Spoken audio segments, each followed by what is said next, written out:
Okay, I'm here in the Media Hub and I'm waiting for CeCe Moore to begin an interview with a few ambassadors from Rootstech.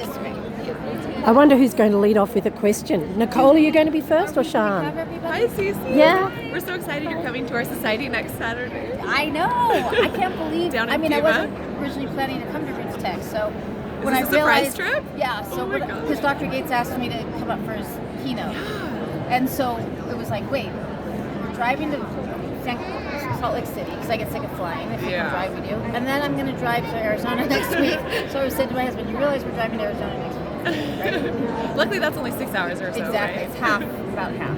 So That'll be better. We have a very comfortable car. We're so lucky to have you and Henry Louis Gates Jr. Yeah. Holy cow! So, what did you think of his whole video about seedlings and the children and getting the kids involved?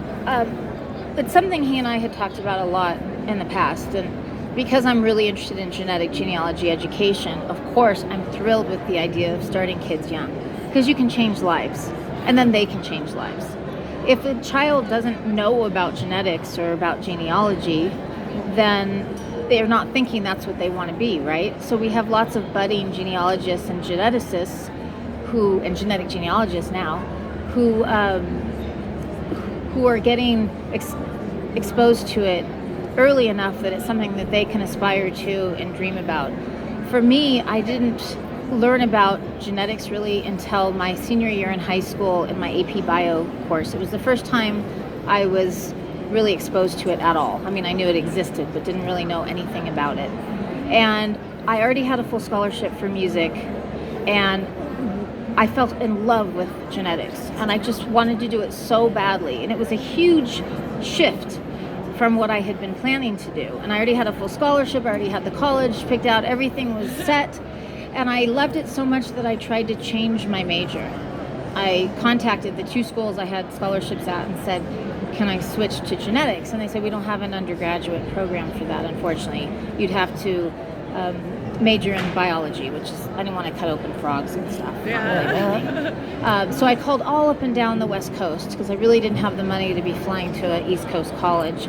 And only one school had a genetics program for undergraduates, and it was UC Davis.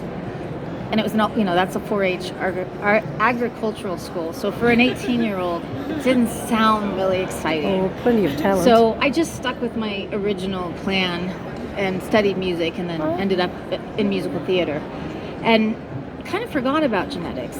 So I really love the idea of the seedlings, because these people will be exposed early enough that if it's someone like me, they won't be going in the wrong direction and then have it be too late to make that turn. Wow. So I came across genetics 3 times, and every time I fell in love with it. When I was pregnant with my son, I went to a genetic counselor, and I turned to my son's father and said, this is what I want to do. And he said, okay, well, after you have, Nikki, you can go back to school and do this. But that didn't work out. And then I had our production company who was producing commercials, and we did one for Family Tree DNA. And I was already interested in DNA because I was a genealogy hobbyist, but that's when I really jumped in. After I found out that autosomal DNA was beta testing at 23andMe, to me that was just like the world was opening up. The potential was so amazing. So then I kind of dropped everything and started doing this full-time, more than full-time, and unfortunately kind of dumped all the work on my husband for our company that we had. So I just don't want anyone else to have to wait till they're 40 or in their 40s to find the thing that they really love and that they're really passionate about. So not every kid is going to be, but for the ones that were like me, they won't waste their time. That's really good. I've tested 2 of my grandchildren so far, with the permission of their parents, and one was a few years ago, and I made him wait till he was 13. But I've got like 10-year-olds who want to have their DNA done because we talk about it all the time. Yeah. So I think I might give some of my kids to them when we get back. I also like the idea of kids knowing their genetic identity early. Yeah. We have so many misconceptions. There's oral history that's often wrong. People grow up thinking they're Cherokee. They take their DNA and they're so disappointed because they have 0% or they have 0.5%. Start them young. Let them know the truth. Good. It's their minimum age. No, well, I think Ancestry on the consent says 13. But I don't know that most people realize that it says that, because most people just check the box and I just got the parents to sign the forms. Yeah. So I don't think there's officially a minimum age, but I do think if you're going to do DNA matching, it's something that you have to really think about before you opting them into that. Yeah. I don't think there's any real risk of a child learning their ancestral origins or ethnicity early, but there could be a risk with, especially if there's some family that might be estranged, or there's an adoption situation, or there turns out to be a misattributed parentage situation. You could really get in some hot water that a 12-year-old might not be ready for. But I think the ethnicity part that they're doing with the seedlings is, there isn't too much that can go wrong there. Yeah. I mean, they might learn something surprising, but it's something they should know. It's their identity. And that, I think, helps the children to have a more international outlook too, to see, because nobody's pure. Everyone's going to have at least different regions in Europe, and that's eye-opening for people. And it's good to start them. It's good to start them young with that. I think it will help with prejudice and lots of things to help our children be more open-minded. So by the time they're adults, maybe we'll have less problems in that area. Yes. Yeah, it's wonderful that we're talking about getting this into schools more and part of curriculum. But in our homes, is there something that parents or grandparents should or ought to be doing to teach our children, even if we have a kind of a base knowledge of what this is? What's the first step in our families? Well, I think it's going to be individual with every family, because DNA testing is something that really requires thoughtful consideration before doing it. And so your specific family situation or structure is going to affect your decision on whether to test your child. The other thing is, I think it should come from the children. I think you shouldn't probably just test a child's DNA just because you're curious. It should be coming from them. Yeah. And so wait till they're old enough that it's of interest. Now, my son wanted to do it when he's like 6, because I was doing it all the time. It's all He's around like, him. Please let me spit in the tube. Please, please, please. So I did. But that might not be the best decision for everybody. And because there are surprises that come up sometimes, as I said, the DNA cousin matching, it's a good thing the companies, although we don't like it because it's less matches, it's good that the companies are offering that opt-in, opt-out, because it's much easier for people to just take baby steps in. And if they do just want that admixture, that's a good thing for children to know. But they don't have to go all in immediately. They can turn that on when they're adults, or they can maybe never turn that on. So I feel pretty strongly that it's each individual's own journey, whether they're adopted or not. It should be coming from us. And once we've tested their DNA, it's tested. Yeah. And although I'm not a fearmonger about that, about genetic information being public, you never know what's going to happen. Maybe I'm wrong. Maybe Blaine Bettinger and I are wrong, and we both think it's no big deal, and have tested our children, and lots of other genetic genealogists have, but we can't foresee the future. So that's another thing to think about, because once you test their DNA, it is out there. I'm not saying it's out there everywhere, but it is in a database. If you upload them to GEDmatch, that's another consideration.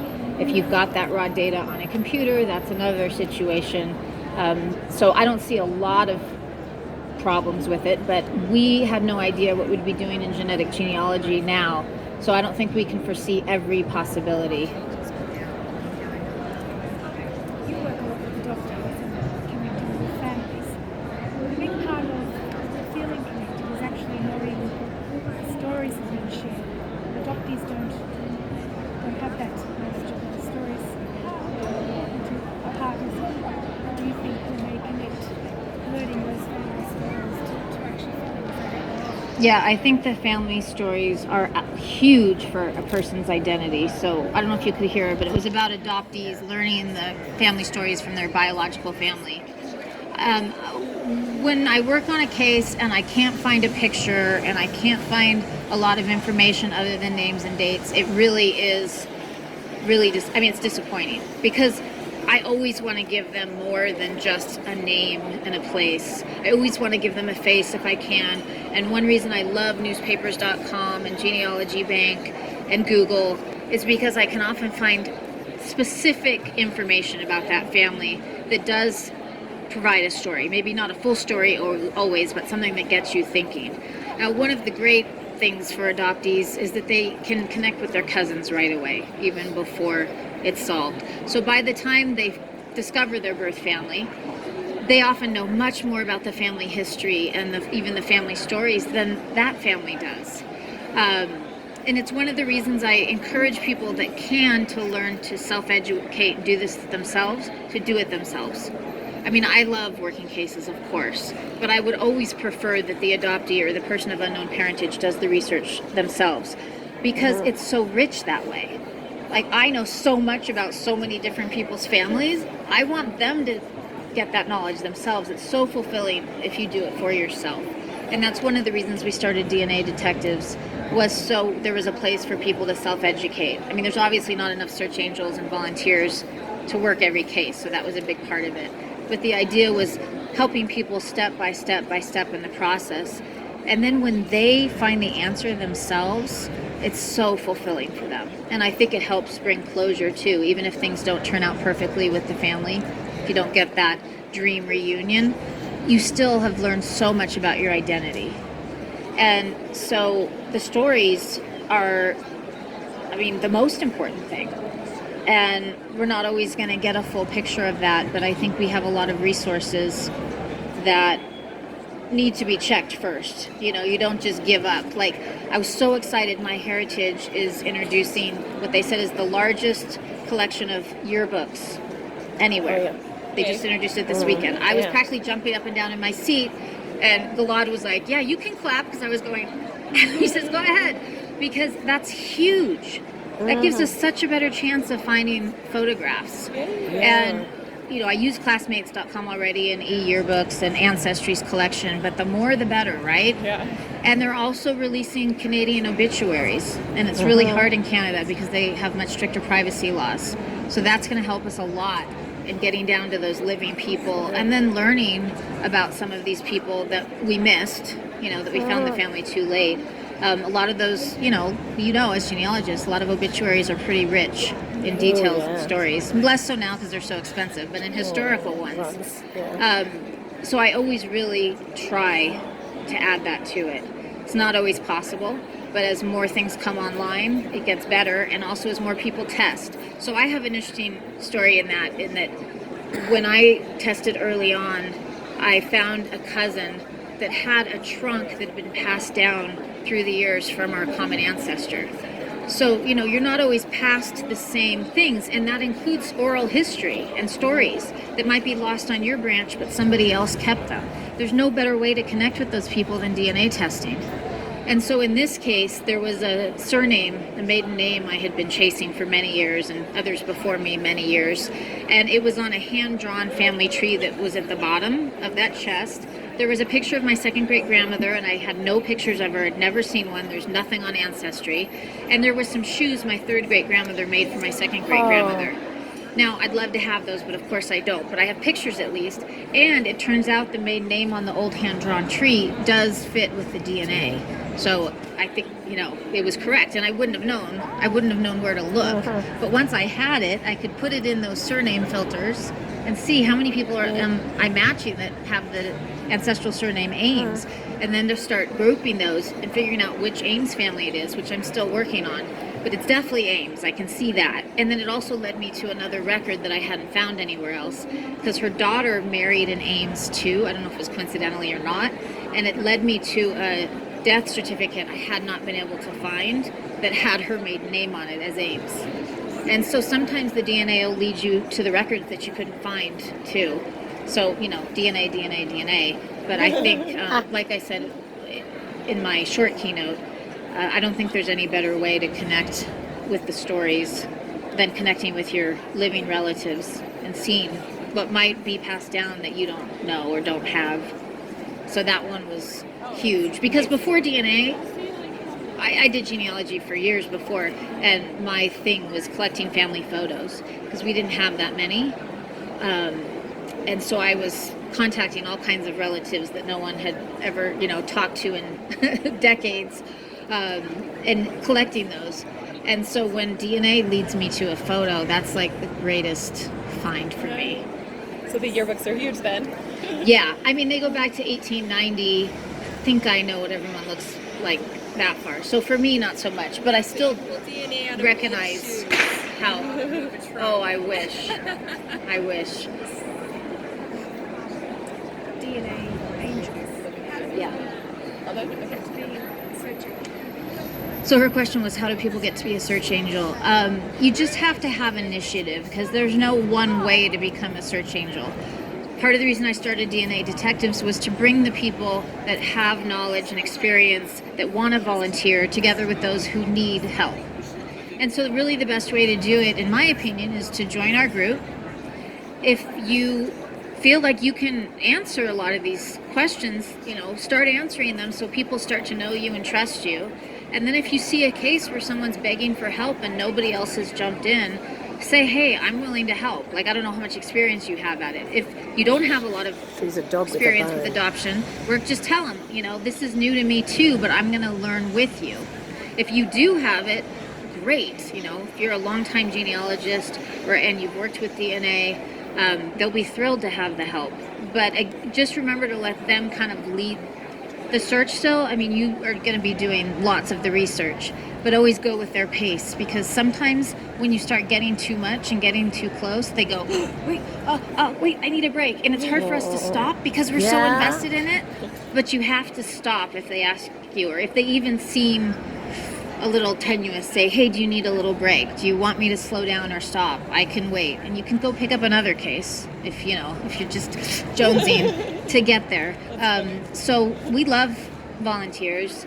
The one thing, though, that does kind of catch our eye that's not always great is when somebody just says PM me and they say it to a bunch of different people, we start getting worried that they're soliciting paid business. So if one of our admins calls you out on it, please don't get offended. We're just trying to protect the members. And so it might not be the best thing to say PM me to like 20 different people in a week or two. Say, I'm willing to work on this case. I would like to be your search angel. Like, make it a little clearer what you're doing. So we don't have to contact you and say, are you charging? What's going on here? Because we're doing research on people. Like, are they really who they say they are? Do they have a service, a business where they're collecting money? Are they ethical? Save us a lot of time if you're just more upfront about your intentions. And we like to have people answer questions on the list so people learn too. That's another thing. We don't always like it to just be like, PM me for the answer. If you know the answer and it's not private information, Share it on the group. share it on the group and answer if you like that, and say, I'd like to help you off list with your DNA results too, but let's answer these here so other people can benefit from it. We'd love to have you if you're. Can we just thank you from all your fans down under? I'm off to put this on our DNA group, if the connection will allow. Thanks. Well, I hope to be coming there sometime. Someone invite me. I want to come speak. I have my great grandfather was born there. Oh, wow. And he was British. It was the first generation born there, and then he ended up coming to San Francisco in the gold meeting rush. He was actually a sailor, so he went all over the world. And he was in San Francisco during the Great Quake, and he had met my great grandmother, and he said that the quake shook them together. They were both older and had never been married. So he probably just would have jumped on the ship and taken off again. So he stayed in San Francisco because he ended up marrying her shortly after the Great Quake. Oh, thank you. Yeah, so I am, We'll let people know. I'm 1/8 Australian, if it counts him being born there. Exciting. I usually say English through Australia, but I want to meet some of my cousins down there because his siblings stayed there. Oh, boy. And so I have lots of Australian cousins. I haven't found all of them, but if I was going to go down there, I'd make that a priority. I don't get to do my own research very much. Oh, that's fantastic. Unless Woo! I'm preparing for one of the week-long institute courses and I'm like out of case studies because they've seen them all, I'll dive into my own research just so I can use it as an example. I do that. That's like the only time I get to work on it. But hey, if someone invites me to Australia, I'll work on that line. Fantastic. And I will try to find some of my cousins. Okay, I'll let people know. Okay.